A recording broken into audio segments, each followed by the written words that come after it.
So, hello friends, how are you? Let us start with our new lecture. Let us continue with the force. So, today we have to do types of units of force. So, आज हमें क्या करना है? Types of units of force. So today we have to do types of unit of force. So first unit of force is absolute unit. It is absolute unit.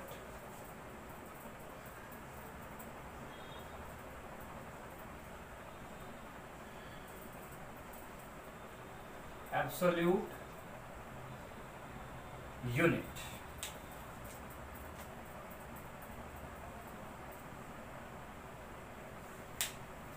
So, absolute unit of force is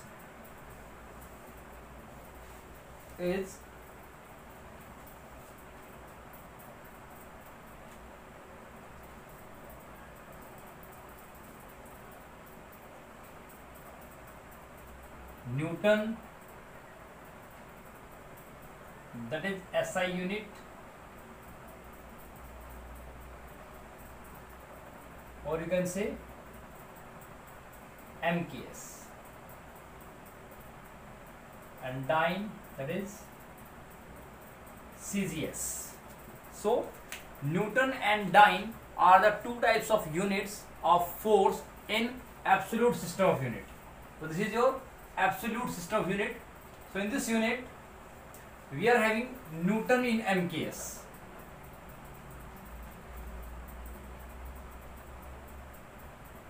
Newton is equal to how much?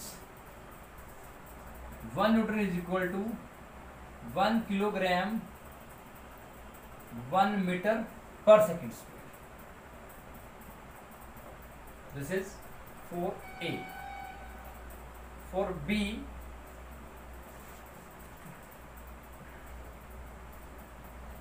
1 dyne is equal to 1 gram 1 centimeter per second square. It means if you want to define Newton, so अगर हमें Newton को define करना हो तो हम कैसे करेंगे? Newton is the force which is required to produce an acceleration of 1 meter per second square for a body of mass 1 kilogram. और you can say अगर हमारे पास एक 1 किलोग्राम मास की बॉडी है, अगर उसको हमें 1 मीटर पर सेकंड स्क्वायर से एक्सीलरेट करवाना है, तो so we require a force of 1 newton. It means 1 newton is that much force which produces an acceleration of 1 metre per second square for a body of mass 1 kg. So this is the absolute unit of force. Come on to dyne. So dyne is the CGS system of force. So dyne and Newton are both the system of the force, unit of the force. So dyne is the CGS system unit of force. तो dyne क्या है? dyne हमारी CGS unit of force है. तो अगर मैं CGS system की बात कर रहा हूँ, मीन्स सीजीएस सिस्टम में centigram gram centimetre gram second वाले सिस्टम में हमारी फोर्स यूनिट क्या है? डाइन है.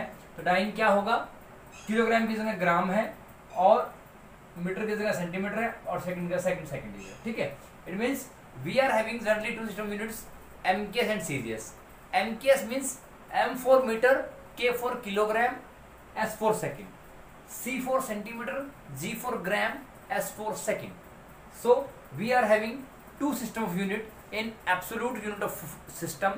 तो अगर मैं फोर्स की एब्सोल्यूट की बात कर रहा हूँ, तो हमारे पास दो टाइप्स हैं. उसमें एक है एमकेएस और एक है सीजीएस. एमकेएस को एब्सोल्यूट बोल देते हैं because MKS is having 1 kilogram mass and having an acceleration of 1 meter per second, and that is nothing, it is equal to 1 Newton. So Newton is SI unit of force. It means SI unit and MKS are both are equivalent.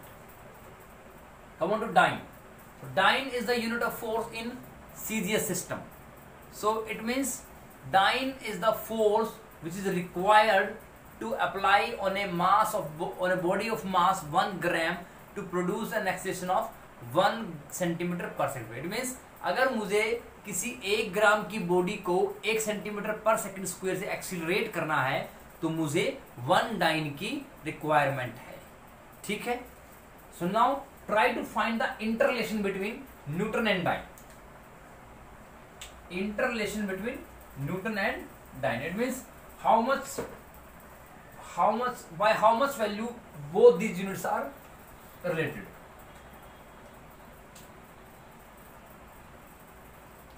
Newton, 1 Newton. Newton क्या होता है? 1 kg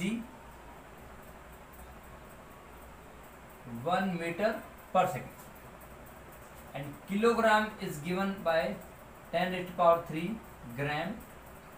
Meter is written as 10 की power 2 centimeter per second square. So here we can write 10 की power 5 gram centimeter per second square, and it means 10 की power 5 gram centimeter per second is dyne. So 1 Newton is equal to how much? 10 raised to power 5 dyne. So 1 newton 10 की 5 dine के बराबर होता है. It means अगर मैं 1 Newton force लगा रहा हूं तो एम के सिस्टम में जो भी वो 1 न्यूटन फोर्स है वो सीजे सिस्टम में 10 की पावर 5 डाइन्स के इक्वल है. ठीक है. So this is your absolute unit of force. Come on to gravitational unit of force.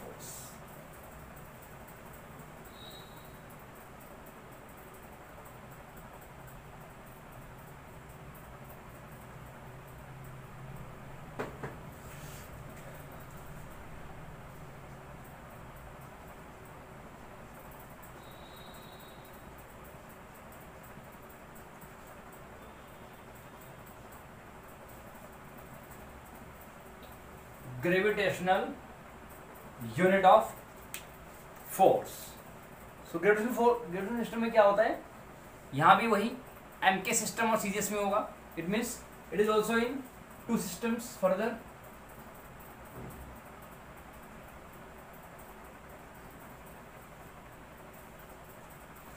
So it is written as 1 kgf or 1 kg weight. 1 kgf 1 kg weight in MKS, and 1 gram force or 1 gram weight in CGS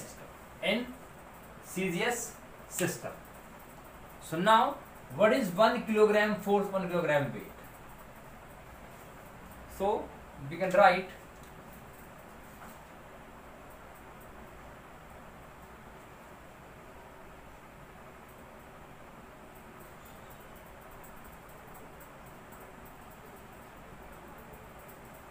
so 1 kgf or 1 kg weight will be equal to 9.8 Newton. Similarly 1 gram force or 1 gram weight is equal to how much? 980 dyne. 980 dyne. So 9.8 Newton and 980 dyne.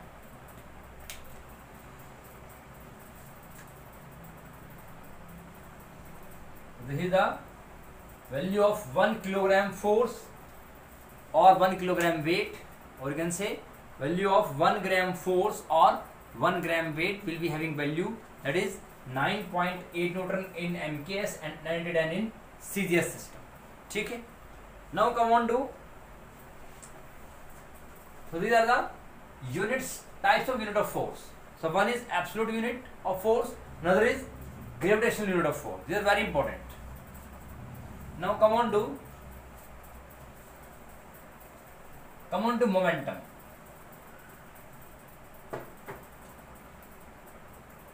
Momentum.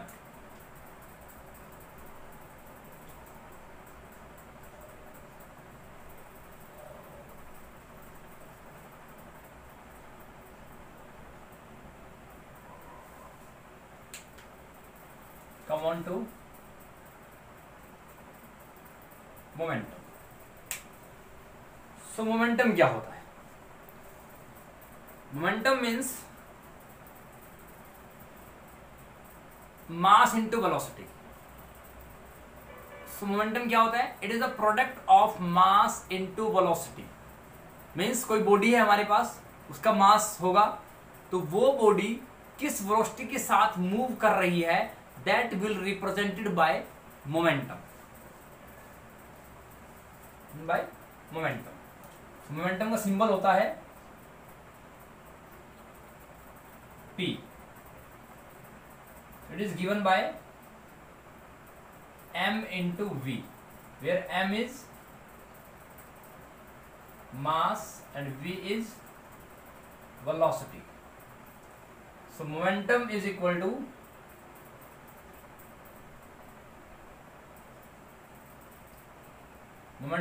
mass into velocity. This is the formula. इसका मतलब क्या हुआ?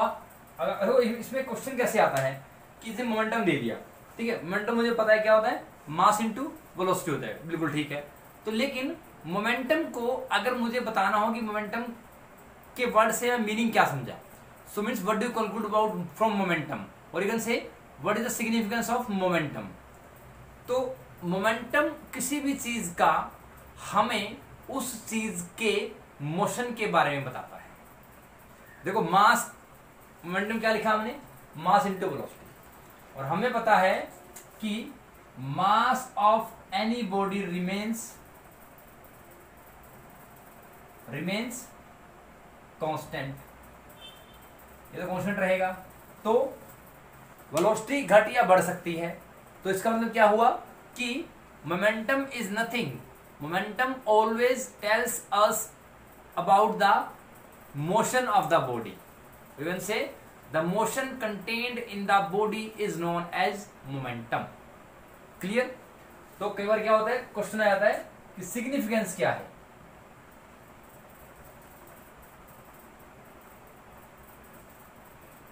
Significance of momentum, तो क्या होगा, it represents the motion of the body.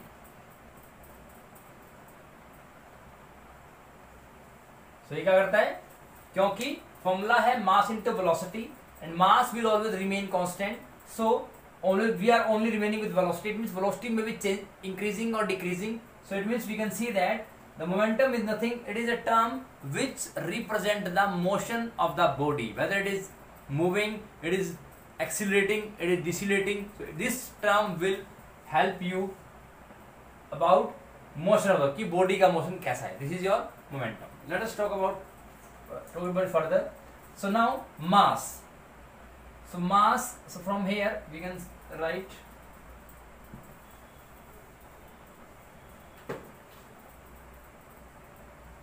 mass is in kilogram, velocity is in metre per second, and this is momentum.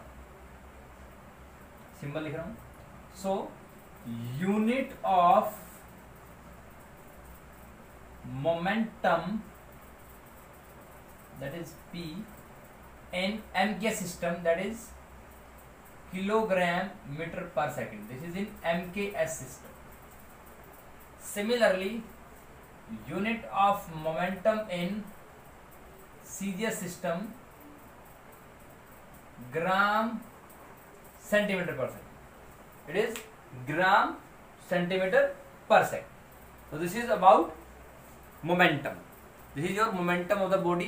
It means momentum is nothing, it is the product of mass and velocity, and it is its significance, its importance क्या है कि ये हमें किसी भी body के motion के बारे में बताता है कि बॉडी किस तरह से मूव कर रही है, वो एक्सीलरेट कर रही है, डिसीलरेट कर रही है, क्योंकि मोमेंटम क्या होता है, mass into velocity, and mass remains constant, mass will not never change, so velocity will goes on changing, increasing or decreasing. So this will tell you about the motion of the body.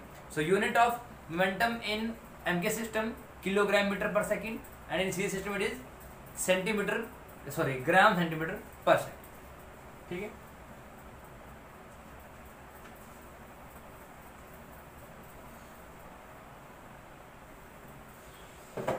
Next चलते हैं.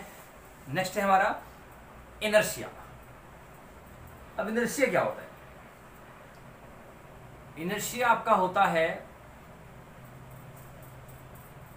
Inertia किसी भी body की property है जिसके कारण वो body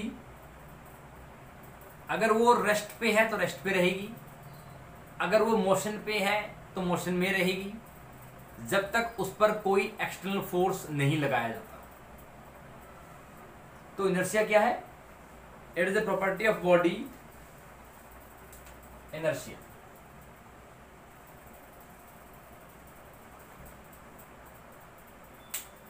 So what is it?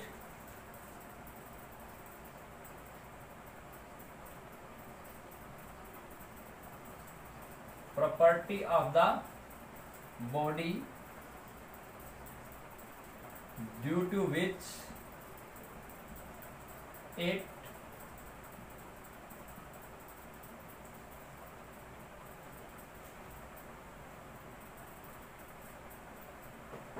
property of body due to which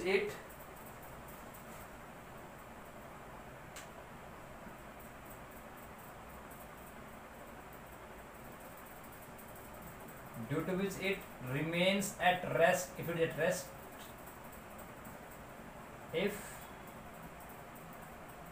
at rest, so remains in motion if in motion, remains in motion if in motion, until or unless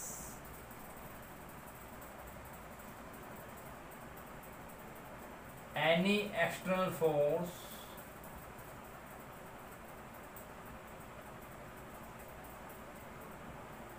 is applied. So inertia is the property of body due to which any body remains at rest if it is at rest. If anybody is in motion, it will be in motion until or unless any external force is applied. So now come on to types of inertia. अब inertia का example क्या होगा? Suppose करो कोई ball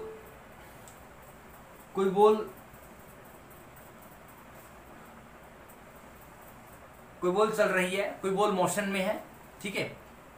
तो वो ball तब तक नहीं रुकेगी जब तक उसको कोई एक्सटर्नल फोर्स रोके ना, मतलब जब तक कोई उसको एक्सटर्नल फोर्स ना फील हो.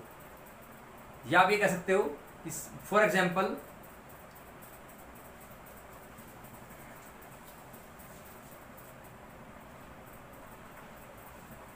जब तक कोई एक्सटर्नल फोर्स ना लगे.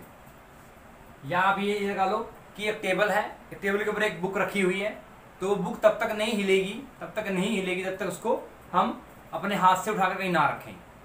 ठीक है. तो now come on two types of inertia. Types of inertia.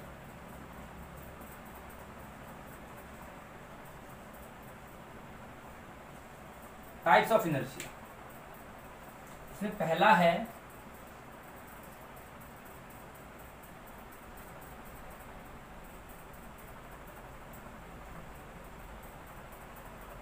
Inertia of rest. दूसरा है इसमें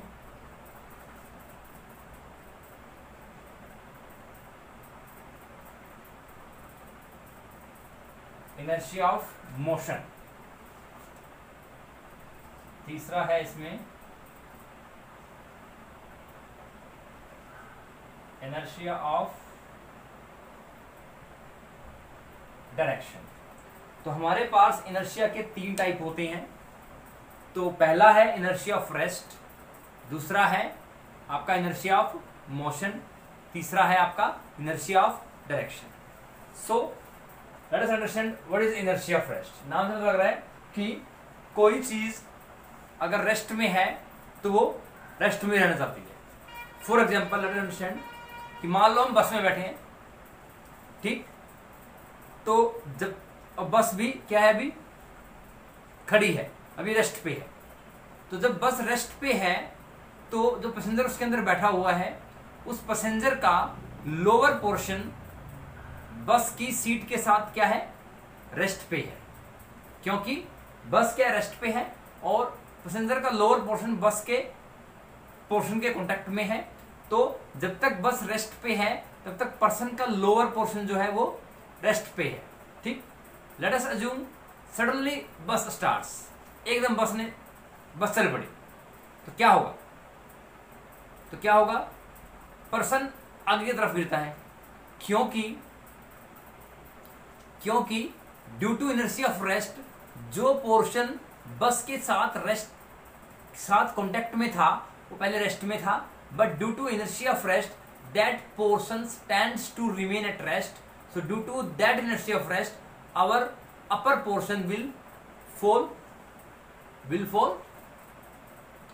backside.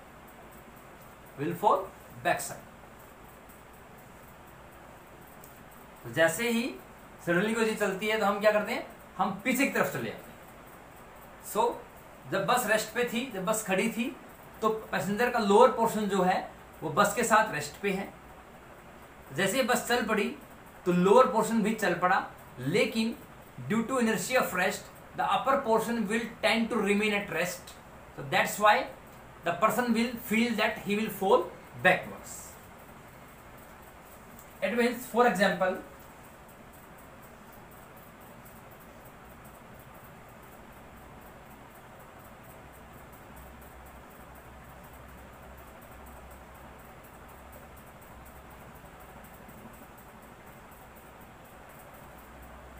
ये पर्सन यहां बैठा हुआ है, ठीक है, ये पैसेंजर है और ये बस की सीट है. सब फॉर एग्जांपल ये बस की सीट है, ठीक है, बस के अंदर बैठा हुआ है ये, जब हमने बस बना दी.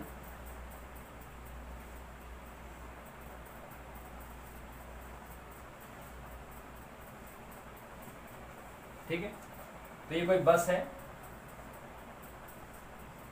ये पर्सन इसके अंदर बैठा हुआ है. तो जैसे ही, जब तक ये रेस्ट है, till bus is at rest, the passenger is at rest.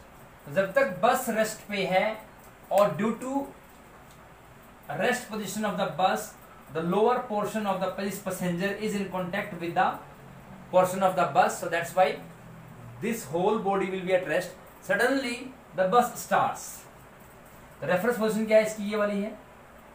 अब ये यहां पर बैठा हुआ है,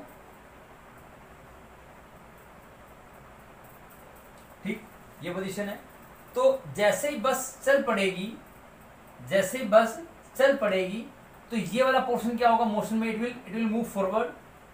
this portion is moving forward. यहां तक पोर्शन क्या होगा, आगे तरफ चलेगा. और ड्यू टू दिस, अब देखिए, मैं अगर मेरा आगे वाला पोर्शन आगे जाना चाहे, लेकिन due to inertia of rest मेरे ऊपर वाला पोर्शन क्या था, पहले रेस्ट पे था, बट अब वो क्या है, रेस्ट पे रहना चाहता है. Because due to the property of inertia of rest my upper portion of the body wants to be at rest, but due to motion of the bus my lower portion which is in contact with the bus that tries to be in motion. So due to this phenomena, due to inertia of rest, my upper portion will tends to at rest. It means my जो मेरा lower portion है वो कहाँ जा रहा है, वो आगे जा रहा है. लोअर पोर्शन कहाँ जा रहा है, मेरा आगे जा रहा है, और अपर पोर्शन क्या है, मेरा वहीं पे है. इट मीन्स मुझे ऐसा लगता है या पैसेंजर ऐसा लगता है कि वो पीछे की तरफ गिर रहा है. So due to inertia of rest the person और passenger feels that he will fall backwards. It means with reference to the position of the lower portion, when the body is at rest, lower portion and upper portion is at rest, but suddenly bus starts, the lower portion B is in motion, but due to motion of the body, due to the motion of the बस के motion के कारण वो जो lower portion है वो भी motion में आ गया। मीन्स लोअर पोर्शन चाहता है कि मैं आगे जाऊं, लेकिन upper portion due to inertia of rest वही जाता है। It means with reference to position of the upper portion and lower position, upper portion will tend to fall backward. So that's why the passenger will feel that when the bus starts suddenly, the upper portion of the body will fall backwards. It means जब भी कभी किसी भी चीज, कोई चीज rest पे है, सडनली वो चल पड़े, तो जो पर्सन उसके अंदर ट्रेवल कर रहा है तो वो उसको ऐसा लगेगा कि वो पीछे की तरफ गिर रहा है, बट ऐसा नहीं है। ऐसा क्यों है? क्योंकि लोअर पोर्शन आगे की तरफ जाने की कोशिश करता है और अपर पोर्शन क्या है, due to inertia of rest it will tends to be at rest at the same position. मतलब वो कहाँ है, देखिए ये चीज है, ऐसा कुछ है, ठीक, अभी रेस्ट पे है, तो मोशन में आने के बाद भी जो ये चीज है ये रेस्ट पे रहेगी, मतलब ये यहीं पर है, और ये कहाँ है, आगे जा रही है, तो बॉडी अलग नहीं हो रही, तो क्या हो रहा है, आगे जा रही है। तो इसको क्या लग रहा है, ये आगे जा रही है और ये यहीं पे है। It means the passenger will feel his or her body will tend to fall backwards. So that's why due to inertia of rest it will happen. ठीक है। Same is the case for inertia of motion. Inertia of motion. इसमें क्या होगा, if till the bus is in motion,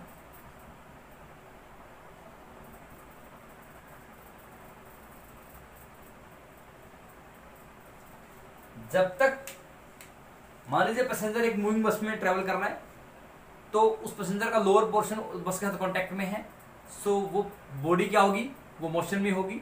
it means suddenly the bus driver applies brakes, तो जैसे ही break लगे तो नीचे वाला पोर्शन रेस्ट पे आने की कोशिश करेगा, लेकिन ऊपर वाला portion due to forward motion वो आगे जाने की कोशिश करेगा। इसीलिए with reference to the position of the lower portion being rest, means ऐसा होगा, ये चीज यहीं रहेगी और ये क्या जाएगी, आगे जाएगी। ये चीज ऐसे ये मोशन में चल रही थी, ये चल रहे हैं ऐसे, जैसे ब्रेक लगा ये यहीं पे रहेगी और ये आगे जाएगी, ये आगे जाएगी। It means that's why the passenger sitting in a moving बस will feel that the body is falling forward.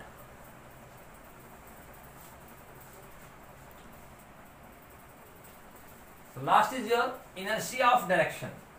Inertia of direction का बहुत सिंपल एग्जांपल मैं लेता हूं, जैसे कि जैसे हम बच्चे क्या करते हैं, छोटे में देखें, वो एक रस्सी लेते हैं, रस्सी में कंकर बांध लेते हैं, रस्सी में कंकर या कोई पत्थर का टुकड़ा बांध लेते हैं, सॉरी, और उसको वो ऐसे घुमाते हैं, उसको वो सर्कुलर मोशन में घुमाते हैं। मतलब ये रस्सी है आपकी, ये पत्थर है, इसको वो ऐसे घुमाते हैं, ठीक है। तो ये पत्थर ऐसे घूम रहा है,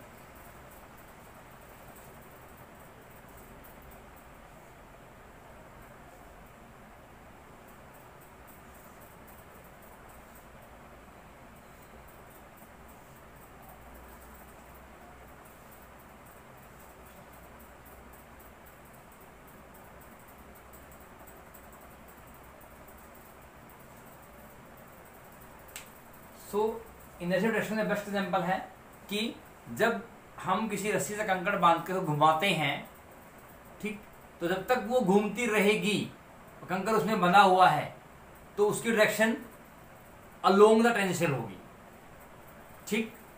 तो जैसे ही रस्सी टूट जाती है, अभी यहाँ पे क्या है, पत्थर इस तरफ जा रहा है, तो जैसे ही रस्सी टूट जाएगी इट फॉल आउटवर्ड्स, जो पत्थर है वो बाहर की तरफ चला जाएगा।